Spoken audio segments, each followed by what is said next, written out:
अस्सलाम स्टूडेंट्स, बच्चे उम्मीद है आप खैरियत से होंगे। ये लेक्चर नंबर 4 है हमारा ह्यूमन डाइजेस्टिव सिस्टम का, न्यू सिलेबस बायोलॉजी का 10th क्लास।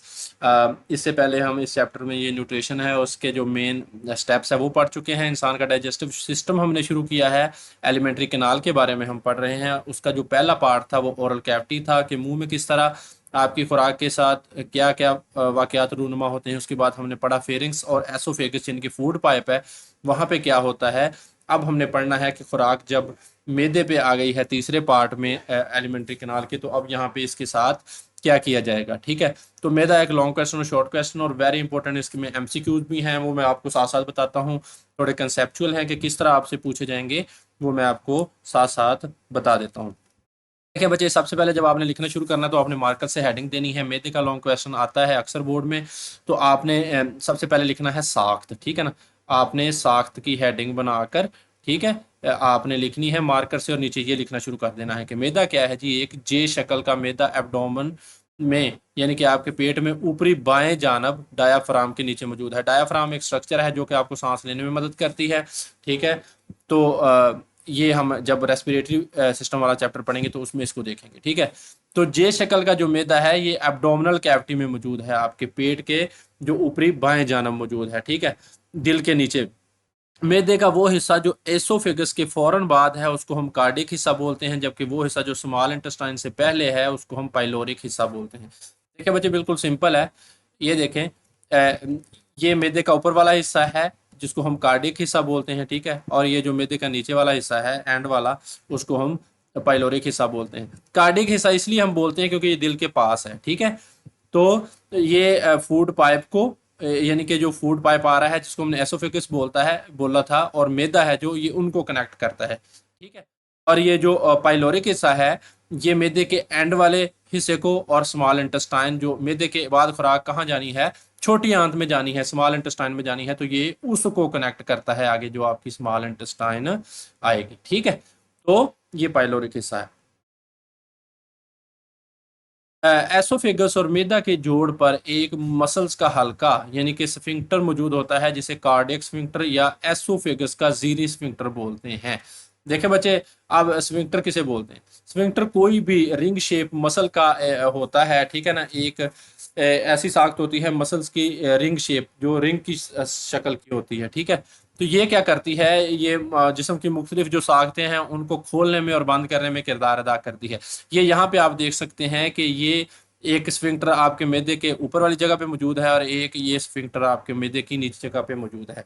तो इनका फंक्शन क्या है? देखें बच्चे, ये जो कार्डिक हिस्से के पास स्फिंक्टर मौजूद है उसको हम कार्डिक स्फिंक्टर बोलेंगे, और ये जो स्मॉल इंटेस्टाइन के शुरू होने से पहले और मैदे के एंड पे मौजूद है उसको हम पाइलोरिक स्फिंक्टर बोलेंगे। कार्डिक स्फिंक्टर इसलिए बोलेंगे क्योंकि कार्डिक का मतलब होता है दिल, क्योंकि ये दिल के पास है। ठीक है, तो इसलिए हम इसको क्या बोलेंगे, कार्डिक स्फिंक्टर बोलेंगे। देखें बच्चे, इसका फंक्शन क्या है कार्डिक स्फिंक्टर का? कार्डिक स्फिंक्टर का फंक्शन ये है कि जैसे ही फूड आपके ये वाले फूड पाइप आ रहा है जिसे हमने एसोफेगस बोला था, ये इसमें इंटर होगी मैदे में। ठीक है, तो ये सुराख बंद हो जाएगा और इसकी वजह से जो फूड है वो आपके बैक नहीं जा सकती, दोबारा खुराक वाली नाली में नहीं जाएगी और वॉमिटिंग वगैरह उल्टी वगैरह से रोकती है। और ये पाइलोरिक स्फिंक्टर क्या काम करता है, जो कि छोटी आंत और ये मैदे के दरमियान है, मैदे के एंड के दरमियान। तो ये क्या काम करता है कि जैसे ही बच्चे ये आपकी जो खुराक है ये मैदा यहाँ पे काम कर करके यहाँ पे इसको हजम करेगा। ठीक है, मैदा खुराक को हजम करेगा, तो जब वो उसको एक शोरबे की सूप लाइक शक्ल में बना देगा तो पाइलोरिक स्फिंक्टर क्या करेगा कि ये जब खुलेगा और हर शिफ्ट में क्या है, कुछ ना कुछ खुराक को जो है वो भेज देगा इस छोटी आंत में। ठीक है, तो कार्डिक स्फिंक्टर का क्या काम है कि ये फूड पाइप में पीछे जाने से रोकता है खुराक को, और पाइलोरिक स्फिंक्टर का काम ये है कि ये बच्चे खुराक को मैदे की काम मुकम्मल करने के बाद छोटी आंत में धकेलता है। ठीक है, तो ये है स्फिंक्टर। ठीक है, स्फिंक्टर किसी भी रिंग शेप मसल को कहते हैं, एक सुराख होता है कोई भी। ठीक है, अच्छा, हमने कहा कि एसोफेगस और मैदा के जोड़ पर एक मसल, एसोफेगस यानी कि फूड पाइप, और मैदा के जोड़ पर मसल्स का हल्का यानी कि स्फिंक्टर मौजूद होता है जिसे हम कार्डियक स्फिंक्टर बोलते हैं, या एसोफेगस का जीरी स्फिंक्टर। एसोफेगस का जीरी जीरी यानी कि लोअर आइसोफेजियल स्फिंक्टर। लोअर क्यों है? क्योंकि ये एसोफेगस के बिल्कुल नीचे है, जहाँ पे फूड पाइप एंड हो रहा है खुराक वाली नाली वहां पे मौजूद है। ठीक है।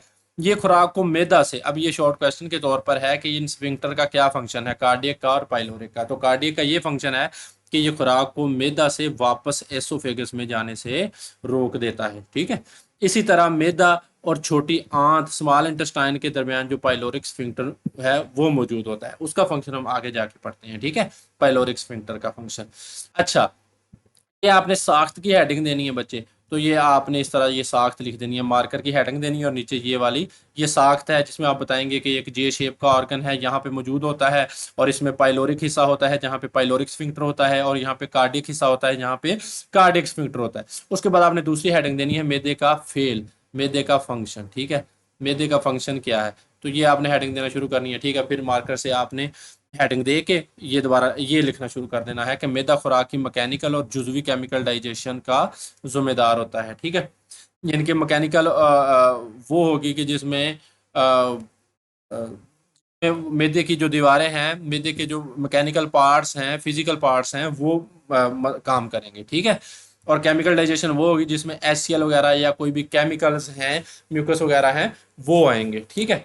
तो ये है केमिकल और मैकेनिकल डाइजेशन, ये दोनों तरह की डाइजेशन है।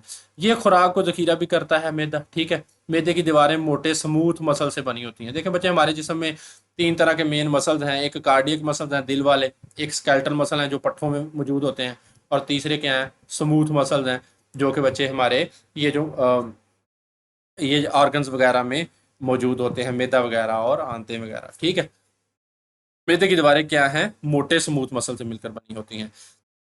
ये क्या काम करते हैं स्मूथ मसल, जब खुराक मैदा में पहुंचती है तो ये मसल जोरदार तरीके से सिकुड़ते हैं, यानी कि बहुत जोरदार जबरदस्त तरीके से ये क्या है सिकुड़ते हैं, और इनका सकड़ाव खुराक को तोड़ने में क्या कर देता है, मदद करता है, ठीक है। इस टूटने को हम कहते हैं चर्निंग, ठीक है ना। इसकी वजह से हरारत हीट भी पैदा होती है। इस हरारत का क्या फंक्शन है कि ये हरारत लिपिड्स को पिघलाने में मदद करती है। देखें बच्चे, जो लिपिड्स हम खाते हैं, हम क्या खाते हैं, घी वगैरह खाते हैं, ठीक है ना, मक्खन वगैरह और चकनाइयाँ वगैरह जो भी हम खाते हैं, और उनको पिघलाने में, उसको मेल्ट करने में, उनको मेल्ट करने में जो मदद करती हैं चीज़ें, वो क्या है, वो ये हरारत मदद करती है, जो कार्डियक मसल क्या है जब सिकुड़ते हैं। अब मैदे की अंदरूनी दीवारों में और भी बहुत कुछ होता है, ठीक है ना। मैदे में क्या क्या चीज़ें मौजूद हैं वो भी हम पढ़ते हैं। मैदे की अंदरूनी दीवारों में कई छोटे छोटे गैस्ट्रिक ग्लैंड्स हैं जो गैस्ट्रिक जूस को खारिज करते हैं, ठीक है। तो गैस्ट्रिक ग्लैंड हैं जो कि गैस्ट्रिक, जो देखे बच्चे, ये जो ग्लैंड्स होते हैं वो सिक्रीशंस करते हैं, रतूबतें खारिज करते हैं, और जो गैस्ट्रिक ग्लैंड है मैदे में वो क्या करते हैं, गैस्ट्रिक जूस खारिज करते हैं, ठीक है। यहाँ पे आप देख सकते हैं, देखें बच्चे, ये गैस्ट्रिक ग्लैंड्स का स्ट्रक्चर बताया गया है, ये मैदे में से, ये आप उसने लेकर इसको यहाँ से माइक्रोस्कोप से बड़ा करके दिखाया है। ये गैस्ट्रिक ग्लैंड्स का स्ट्रक्चर दिखाया गया है कि ये ग्लैंड का सुराख है, ठीक है बच्चे, ठीक है ना। पोर्स हैं छोटे छोटे, ये म्यूकस खारिज करने वाले सेल्स हैं, ये वाले जो म्यूकस खारिज करते हैं, हम पढ़ते हैं कि म्यूकस क्या है, ये HCl खारिज करने वाले सेल्स हैं, ठीक है ना। Hydrochloric acid, very strong acid, बहुत एक हाई लेवल का जो है वो तेजाब है। पेप्सिनोजिन खारिज करने वाले सेल, ठीक है, ये एक एंजाइम है पेप्सिनोजिन, ये क्या काम करता है इसके बारे में हम पढ़ते हैं, ठीक है। तो ये क्या है, गैस्ट्रिक ग्लैंड्स हैं जो कि गैस्ट्रिक जूस खारिज करते हैं। तो गैस्ट्रिक जूस की कंपोजिशन क्या होती है, ये इंपॉर्टेंट शॉर्ट क्वेश्चन है कि गैस्ट्रिक जूस में क्या क्या होता है। तो मेन 3 चीजें हैं आपने इसके बारे में लिखनी है कि गैस्ट्रिक जूस में एक तो होता है हाइड्रोक्लोरिक एसिड, ठीक है, HCl तेजाब है, एक गैर फाल इंजाइम पेप्सिनोजिन होता है। गैर फाल इसलिए बोलना है क्योंकि ये अभी एक्टिव नहीं है। इंजाइम की गैर फाल किस्म पेप्सिनोजिन कहलाती है, ठीक है ना। इस एंजाइम की गैर फाल किस्म कौन सी कहलाती है, पेप्सिनोजिन कहलाती है। और तीसरी चीज क्या होती है, म्यूकस मौजूद होता है, ठीक है। तो गैस्ट्रिक जूस की क्या कंपोजिशन है, एक है उसमें हाइड्रोक्लोरिक एसिड, दूसरा गैर फाल एंजाइम पेप्सिनोजिन, और तीसरा क्या है, म्यूकस है।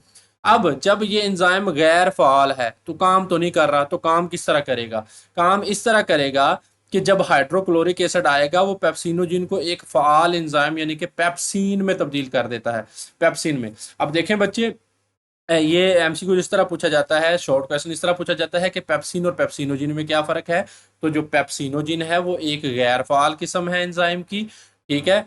और जो पेप्सिन है बच्चे, वो क्या है, एक फाल यानी कि एक्टिव फॉर्म है। इनएक्टिव फॉर्म कौन सी है, पेप्सिनोजिन, और एक्टिव फॉर्म कौन सी है, पेप्सिन। ठीक है, तो अब ये जो पेप्सिन है ये हाइड्रोक्लोरिक एसिड की वजह से क्या हो गया है, एक्टिव हो गया है। तो इसका मतलब ये है कि जब तक हाइड्रोक्लोरिक एसिड नहीं आएगा, पेप्सिनोजिन वैसे का वैसे ही रहेगा, ये एक्टिव नहीं होगा। ठीक है, तो पेप्सिन अब एक्टिव हो गया है, तो अब ये क्या काम करेगा, ये अलग से शॉर्ट क्वेश्चन है। ठीक है, कि पेप्सिन का फंक्शन क्या है। तो पेप्सिन क्या करता है, बड़ी बड़ी जो प्रोटीन्स होती हैं उनको अमीनो एसिड की छोटी जंजीरों में तोड़ता है, जिन्हें हम पेप्टाइड्स कहते हैं। देखें बच्चे, आप जो भी चीज़ें खाते हैं, कार्बोहाइड्रेट्स होते हैं, ठीक है, लिपिड्स होते हैं जो कि फैटी एसिड से मिलकर बने होते हैं, प्रोटीन्स होती हैं जो कि अमाइनो एसिड से मिलकर बनी होती हैं। ठीक है, यानी कि अगर एक बहुत बड़ी बिल्डिंग हो, प्रोटीन को आप एक बिल्डिंग कहें, तो जो उसकी ईंटें होंगी वो अमीनो एसिड होंगे। तो आपने प्रोटीन खाई है, दालें खाई हैं, उसमें प्रोटीन है, गोश्त खाया है, उसमें प्रोटीन है। तो जो इतनी जो प्रोटीन्स हैं, उनको अब तोड़ना है, क्योंकि आगे खून में वो प्रोटीन गोश्त वैसे का वैसे तो शामिल नहीं ना हो सकता। उसमें से जो मेन चीज अमीनो एसिड है उनको तोड़ा जाएगा, ठीक है ना, और पेप्टाइड बॉन्ड में कन्वर्ट किया जाएगा, प्रोटीन को तोड़कर पेप्टाइड बॉन्ड में कन्वर्ट किया जाएगा।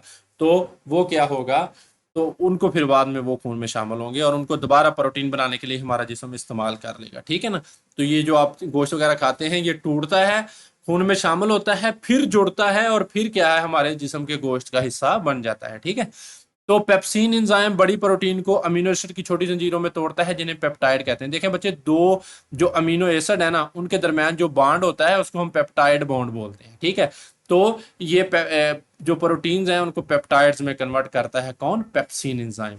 अच्छा, उसके अलावा हाइड्रोक्लोरिक एसिड क्या काम करता है, हाइड्रोक्लोरिक एसिड का एक काम तो हो गया कि पेप्सिनोजिन को, जो एक गैर फाल किस्म थी, उसको फाल बनाना है, उसको एक्टिव बनाना है, पेप्सिन में कन्वर्ट करना है।